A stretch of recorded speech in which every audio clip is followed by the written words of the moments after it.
By now you have, or should, have been briefed multiple times on Operation Honor and the importance of eliminating sexual misconduct within our ranks. This behavior is destructive in nature, erodes our credibility, and our ability to operate as a cohesive team where everyone is treated with respect and dignity. Ce comportement est destructif de nature, érode notre crédibilité et nous empêche d'opérer en tant qu'équipe cohésive où tous et chacun est traité avec respect et dignité. As members of the Canadian Armed Forces, our behavior must be first-rate. And as brothers and sisters in arms, our conduct must be beyond reproach. As you will see in the following clips, everyone agrees and understands that respect and dignity are an important part to our success on operations and in training. I think sexual harassment and inappropriate behavior affects us as soldiers. Not only does it put a poor display of how we work with each other, it destroys a team. So it creates very quickly a very dysfunctional organization in which to operate. It breaks down to mutual respect. It would have a direct impact on your work environment and your day-to-day. C'est pas un environnement sain. Ça empêche la cohésion. It marginalizes anybody that's been a victim of it. It takes our focus off our tasks. As it can cause individuals to feel that they have no value or self-worth.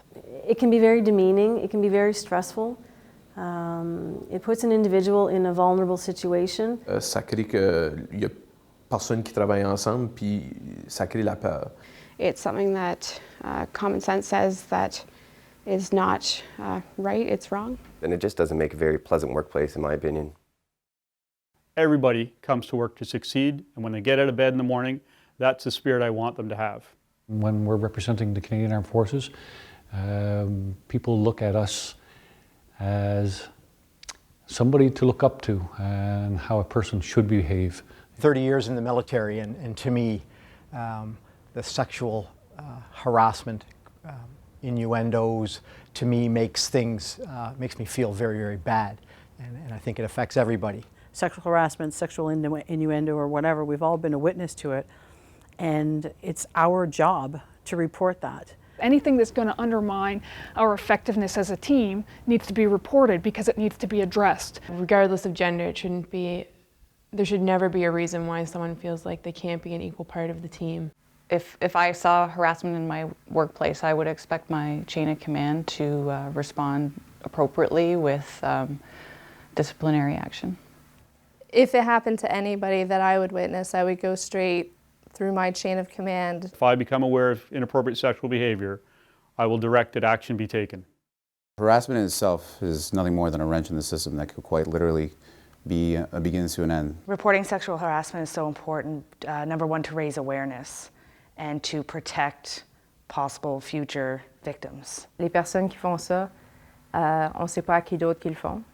Fait que c'est vraiment, vraiment important d'en parler. It is everyone's responsibility to report sexual harassment or inappropriate behavior in the workplace if witnessed. Trust the chain of command, trust your peers, trust your colleagues. Come forward and talk to those who you can trust. So when you either deal directly with the perpetrator of the behavior or you report it through the chain of command, you are bringing attention to the right area. If you don't report it, then no one can help you. And then you suffer in silence. D'action-là, ça n'a pas sa place dans notre environnement de travail. You're dealing with another human being, and you need to treat them the way they want to be treated, the way they need to be treated. And there's no place for that type of behavior in any work environment, military or otherwise. It's not part of my military, and it's certainly not part of our military. And if we're to make the culture, to correct the cultural or to change the culture, we have to be open, we have to be honest, and we have to pay attention to those victims who come forward. It might be hard to make a change, but it starts with now being aware of what we've been doing wrong and how we're going to go about changing those things. Notwithstanding the fact that no one condones inappropriate behavior, the commander and I see files regularly. This demonstrates that misconduct is still continuing to happen. And to be frank, that's unacceptable. Let's be clear. If you don't think there's a problem, you are most likely part of the problem. Si vous ne pensez pas qu'il y a un problème, vous faites sûrement partie du problème. We cannot afford to be idle. Everybody needs to take action and take a lead role in changing the culture. We need to use our integrity and our courage to step forward, to speak up, and to stop inappropriate sexual behavior. We must be accountable for all our actions. Proper conduct needs to start now. There is no grace period. So how do we know we're having success? I see 4 key indicators that we need to track. First, do survivors have the confidence that they will receive the full gamut of support in a timely manner? Second, are bystanders and the chain of command reporting and taking action on misconduct? Third, do we have an environment that is free of retribution? And 4, do we have an institution that has the ability to deal with perpetrators in a timely manner, appropriately, with procedural fairness? Clearly, we have work to do. En avant.